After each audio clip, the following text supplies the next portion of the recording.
शहर रोशनाबाद की शाम धूल और सायरनों की आवाज में घुली हुई थी।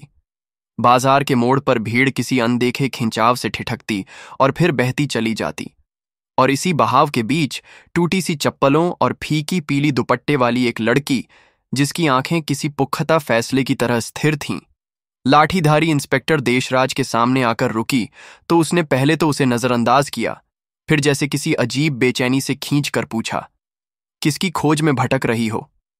लड़की ने शांत स्वर में कहा, न्याय की। और यह शब्द उस फिजा में ऐसे उड़े जैसे किसी पुराने मकान की किवाड़ें अचानक चरमराकर खुल गई हों। न्याय? इंस्पेक्टर हंसा। यहां? और बिना किसी अतिरिक्त चेतावनी के उसने एक ऐसा थप्पड़ रसीद किया कि एक पल को भीड़ का शोर जैसे चाकू से कट गया। दुपट्टा एक तरफ उड़ गया, लड़की का चेहरा लाल पड़ गया, मगर उसकी आंखों में जो सन्नाटा था वह न टूटने वाला शीशा लगा। और यहीं से कहानी शुरू नहीं बल्कि खुलने लगी, क्योंकि उस लड़की का नाम रागिनी था और आधिकारिक रिकॉर्ड कहता था, रागिनी दवे, भारतीय प्रशासनिक सेवा, पद जिलाधिकारी, डीएम, रोशनाबाद। मगर मैदान में आज वह वही नहीं थी। वह बस एक आम लड़की थी, क्योंकि आज की ड्यूटी टेबल पर नहीं, सड़कों पर थी। एक ऐसे ऑपरेशन में जिसे फाइलों में कौवा के कोड नेम से लिखा गया था, जिसमें शहर के भीतर ऊग आई भ्रष्टाचार की जड़ों को हाथ से छूकर पहचानना था, न कि सिर्फ रिपोर्टों में। और इसलिए जब थप्पड़ पड़ा तो उसके गाल पर नहीं, शहर के आत्मसम्मान पर एक निशान बना, और उसका तल्ख दर्द हवा में घूमता हुआ उन सब के कानों तक पहुंचा जो हर दिन किसी न किसी छोटे थप्पड़ के आदी हो चुके थे। दुकानदार जो हर हफ्ते रख रखाव के नाम पर चंदा देता है, रिक्शे वाला जिसे नियम समझाए बिना ही चालान काट दिया जाता है, और वह बूढ़ा जो थाने के बाहर बरगद तले बैठा अपनी शिकायत लिखवाने आने वाली बहू का इंतजार करता रहता है। इंस्पेक्टर देशराज, जिसकी मूंछें आदेशों के तख्त की तरह खड़ी रहती थीं और जूतों की थक थक किसी फैसले का ऐलान लगती थी, ने भीड़ की ओर देखकर कहा, नाटक खत्म, हटो! और लाठी की ठुड्डी से जमीन कुरेदी जैसे किसी बेपरवाह किसान की तरह। मगर उसी क्षण बाजार के ऊपर लगी ढहे हुए बिजली के खंभे की परछाई में किसी मोबाइल कैमरे की लाल रिकॉर्डिंग डॉट टिक टिक करने लगी। भीड़ के बीच खड़ा एक दुबला लड़का, फुर्तीला, नाम जतिन, जिसकी बहन महीनों से गायब थी। असल में आज कई धागे एक जगह गांठ बनने वाले थे। रागिनी, जो पिछले 3 महीनों से सादा कपड़ों में घूम घूम कर रोशनाबाद की धमनियों में बह रहे काले द्रव का तापमान नाप रही थी। देशराज, जो कानून के नाम पर शहर के सबसे ताकतवर बिल्डर, नेता, धर्मसेवक, दानदाता सबेक में महेश बछावत का पिट्ठू बन चुका था।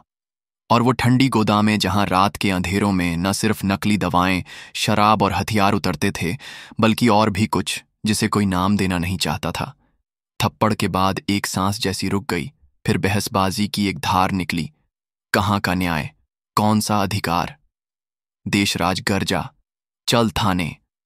उसने रागिनी की बांह पकड़नी चाही, मगर उसने एक झटके में हाथ छुड़ाया और कहा, बांह पकड़ धने से पहले अपने वर्दी की कसम याद कर लीजिए। इंस्पेक्टर साहब, यह वाक्य इतना बर्फीला था कि देशराज के अंदर की आग को उलटा हवा मिलने लगी।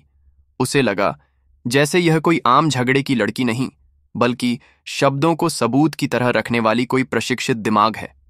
तभी परचून वाले रमेश ने धीमे से फुसफुसाया, यही तो है वो लड़की जो पिछले हफ्ते पुरानी मंडी में सब्जियों के पास घंटों बैठी थी, और जलील, जो रिक्शा चलाता है, ने जोड़ा, और जिसने कल रात यतीन के धंधे वालों से उलझ कर एक बच्ची को छुड़ाया था। ये सब बातें हवा में घूमकर देशराज की सांसों से टकराईं, पर उसने अपनी रफ्तार नहीं बदली।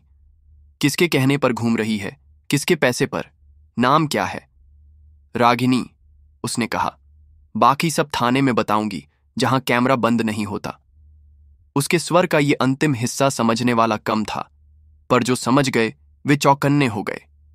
शहर में पिछले 3 हफ्तों से हर पेट्रोलिंग का कोई न कोई वीडियो बाहर आ रहा था, संपादित, तेज, जैसे किसी ने टेबल के नीचे रखे पत्थर के ड्रार से फाइलें निकाली हों, और ये वीडियो किसी नामालूम अकाउंट से सोशल मीडिया पर जा रहे थे।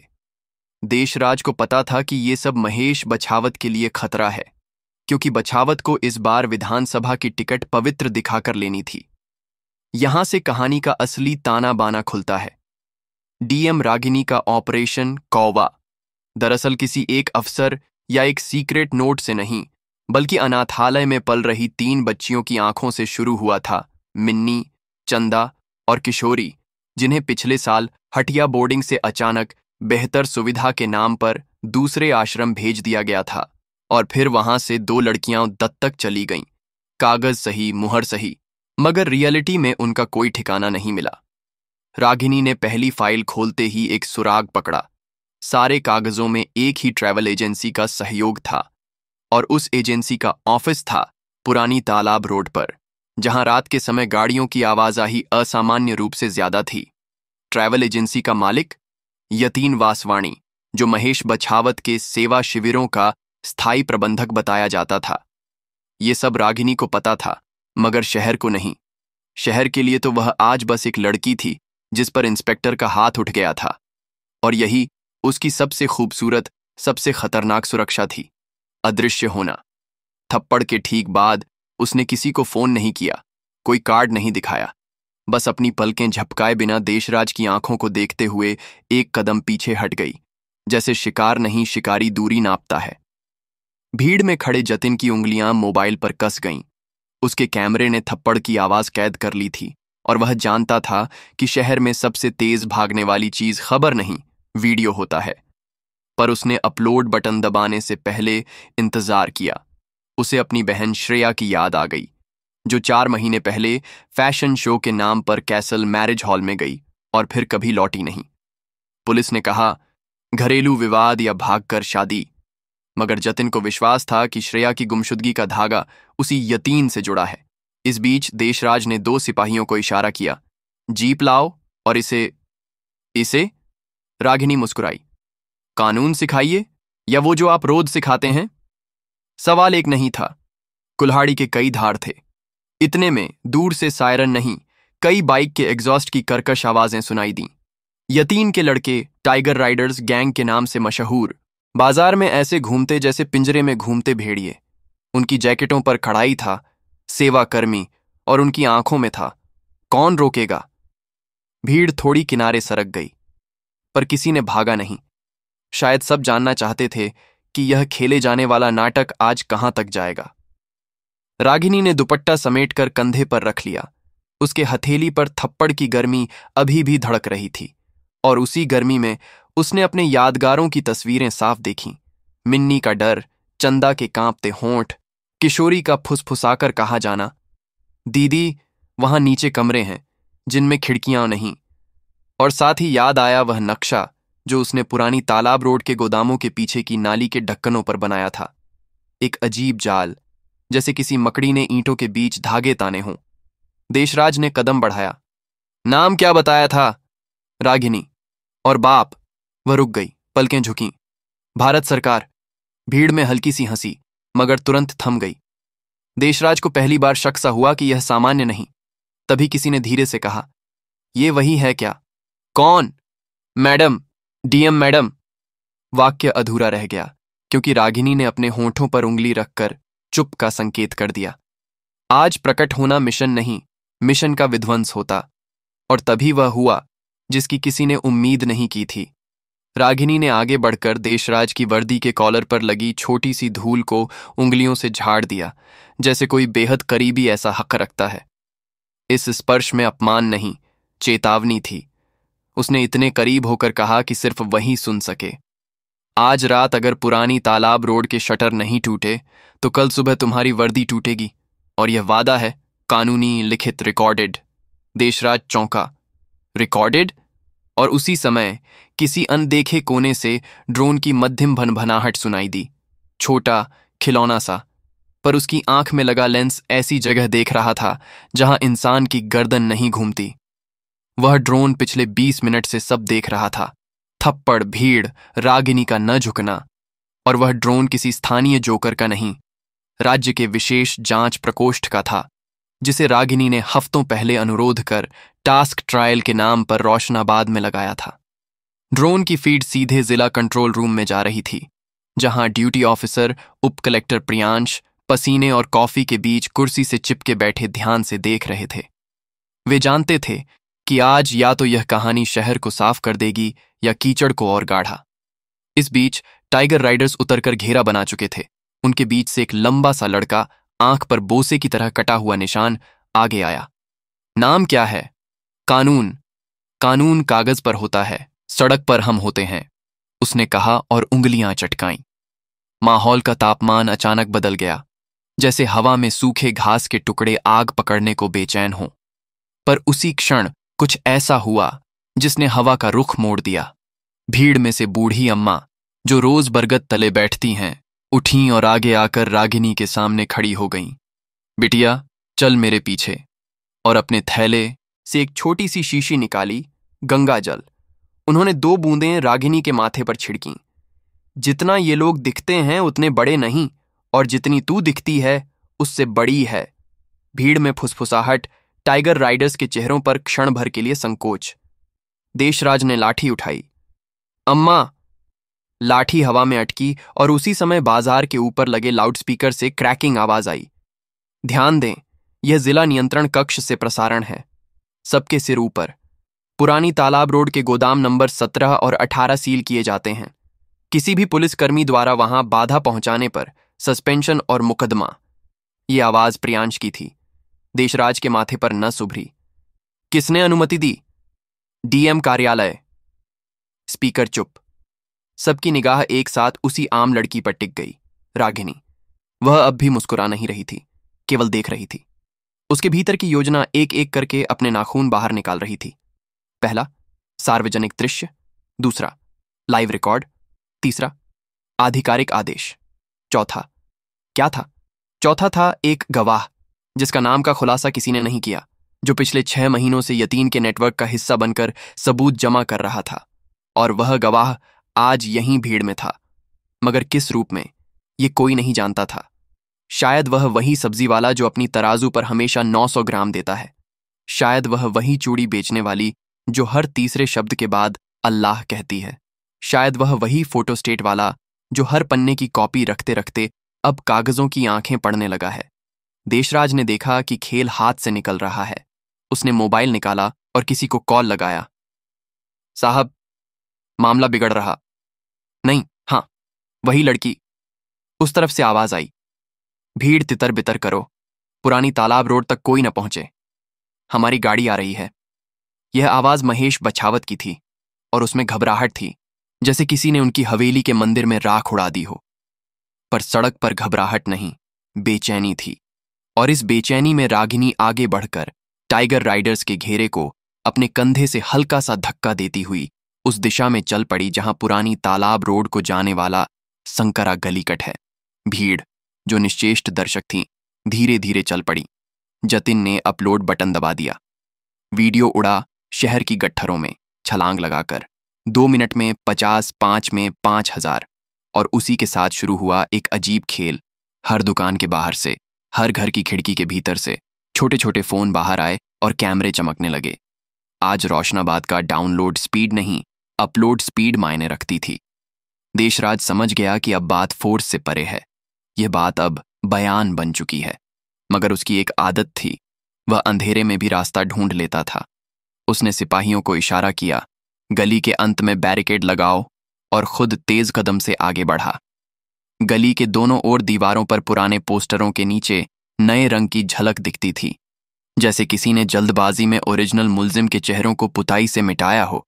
रागिनी चलते चलते अपने दाहिने हाथ की कलाई पर बंधे पतले काले बैंड को उंगलियों से छूती रही।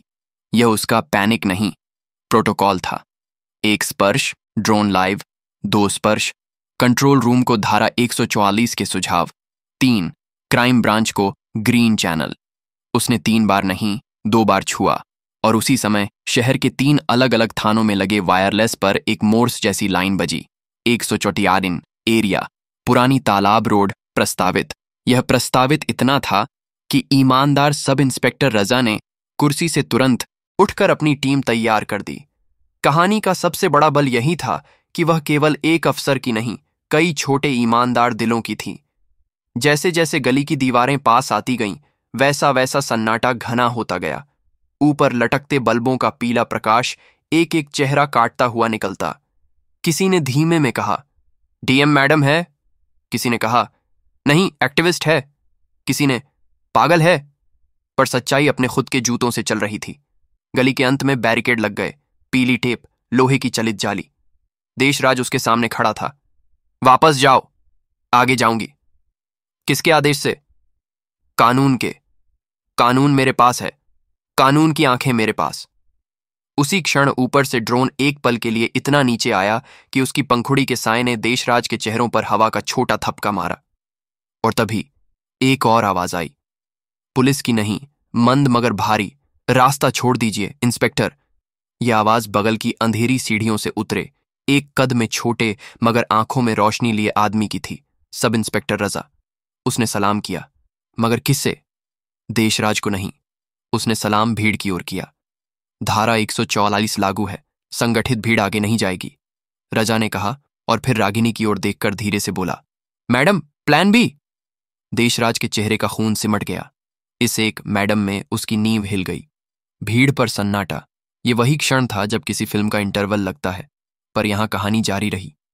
Plan B. रागिनी ने आंख से इशारा किया और बाईं दीवार के इमली रंग के दरवाजे की ओर बढ़ चली। दरवाजा भीतर की तरफ खुला और सामने थी एक संकरी, बदबूदार मगर सीधे गोदामों के पीछे निकल जाने वाली गलियारा, जिसे शहर के कुछ बच्चे भूत गली कहते थे। इस रास्ते का नक्शा सिर्फ 3 लोगों को पता था, रागिनी, रजा और वह गवाह जो अभी भीड़ में था। भीड़ बैरिकेड पर अटकी रही, कैमरे ऊपर, सवाल हवा में। देशराज ने रजा को घूरा। तुम किसके आदमी हो? कानून के साहब। जवाब सीधा, पर भीतर आग लगाता। इस बीच टाइगर राइडर्स ने भी बैरिकेड के इधर उधर से घुसने की कोशिश की, मगर धारा 144 का पहला प्रभाव था। मीडिया की नजर। 2 स्थानीय रिपोर्टर, जंतुशी आजाद और डेली संदेश, अपनी बूम माइक लेकर पहुंच चुके थे। कैमरों के सामने किसी भी गलत हरकत का मतलब था तत्काल इंटरनेट अदालत। देशराज ने फोन को मुट्ठी में कसा। साहब, रजा भी सस्पेंड कर देंगे, पहले वहां पहुंचो। महेश की आवाज कर्कश। पर वही, दूसरी तरफ, भूत गली में, रागिनी अपनी कलाई की घड़ी देखती हुई तेजी से कदम बढ़ा रही थी। समय कम था। उसे पता था कि आज रात शटर नहीं टूटे तो कल दिन में कागजों पर ताला लग जाएगा। उसे वह रात याद आई जब उसने पहली बार यतीन के गोदाम के पीछे लगी गंदी नाली के भीतर ढंस कर देखा था कि कंक्रीट के बीच में एक लकड़ी की बनावट है जो दबाव से खुलती है।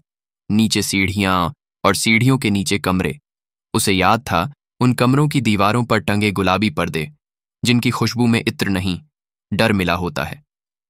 उसे याद था वह हंसी, किसी ऐसे आदमी की जो जानता है कि कानून से तेज दौड़ना कैसे है। और यही यादें उसे हवा की तरह हल्की और पत्थर की तरह भारी बनाती रहीं। गलियारा खत्म हुआ। सामने से पुरानी तालाब रोड के पीछे का खुला मैदान, दूर दूर पीले पीले बल्ब, और उनके बीच नंबर 17 और 18 के शटर, जिन पर काली पट्टी से बड़ी मजबूती से 17-18 लिखा। वह रुकी नहीं। उसने अपने काले बैंड को 3 बार छुआ। Crime branch green. और 1 सेकंड में बाईं तरफ की झाड़ियों से 3 परछाइयां निकलीं, सादे कपड़ों में, मगर उनके कंधों पर जो बोझ था वह कानून का था। मैडम, हथौड़े 2, कट्टर 1, लाइव जी। योजना एकदम तनी हुई चादर जैसी थी, जिसमें एक भी शिकन नहीं। और फिर एक सूखी कठोर आवाज। पहला वार, शटर 17 के बीचों बीच। धातु के उस आर्तनाद ने रात को 2 हिस्सों में काट दिया। यह आवाज बैरिकेड के उस पार भी पहुंची। देशराज ने पलट कर देखा। भीड़ में कंपन। उसने दांत भींचे। चुपचाप खड़े मत रहो। पर उसके अपने पांव जमीन से चिपक गए। और इस बीच शहर के सबसे महंगे घर में महेश बछावत अपने पूजा घर की घंटियां थरथराते हुए बजाकर भगवान से सौदा कर रहा था। बस आज बचा लो। और उसी पल शटर 18 पर दूसरी चोट पड़ी। कट्टर की छीं छीं और एक पतली सी लकीर खुली, जैसे किसी अंधेरे कमरे की पलकों के नीचे से उजाला बाहर झांके।